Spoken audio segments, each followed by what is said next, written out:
Munch et Weg à vie, il y a 2 teams. Et la team qui dit oui n'a pas compris quelque chose d'essentiel. Avant ça, je remercie ceux qui s'abonnent, qui commentent, qui partagent. La communauté grandit et c'est top. Donc, il y a la team qui dit oui, car l'obésité a été reconnue par l'OMS comme une maladie chronique. Et qui dit maladie chronique, dit traitement à vie. Et ça, effectivement, ça s'entend. Il se base aussi sur des données chiffrées qui dit que, comme tout régime classique, la plupart du temps, les personnes reprennent du poids, notamment dans les 5 ans. Et ça, c'est vrai, c'est un fait chiffré. Mais il y a aussi une team qui dit non, et dont je fais partie de cette team-là, d'ailleurs, sinon je ne serais pas en train de le prendre, qui dit que, en fait, si on traite la cause qui fait qu'on est en surpoids et qu'on arrive à la résoudre, techniquement, il n'y aura plus cette conséquence de surpoids. Je m'explique et je donne mon propre exemple.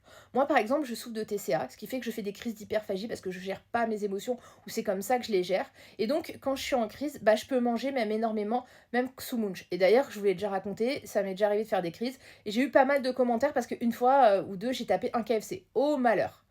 Mais je travaille beaucoup là-dessus. Et effectivement, j'utilise le munch comme une béquille et je constate que ça m'aide. Maintenant, c'est un travail qui est long, qui prend du temps.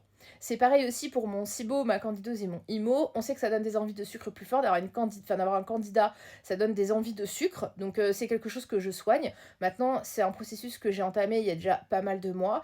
Et je vois déjà les bénéfices. Et bien évidemment, le munch m'aide là aussi parce que ça me permet de diminuer les quantités que je mange et donc de forcément manger moins de sucre. Même si oui, à l'heure actuelle, j'en mange encore. Il y a aussi le fait d'arrêter progressivement. Alors ça, tous les médecins le font. On n'arrête pas du jour au lendemain. On diminue les doses progressivement une fois qu'on a atteint notre but. Et effectivement, après, on arrête et on y va en douceur. Mais moi, je pense vraiment que si on a traité la cause, mais ça prend du temps, il faut en être conscient, comme par exemple les TCA et l'hyperphagie dans mon cas, ça change la donne, effectivement, parce que quand on arrête, après, si on a pris des bonnes habitudes, ça peut ne pas revenir. Et il y a quand même pas mal de personnes chez qui le poids ne revient pas. Enfin, pas mal.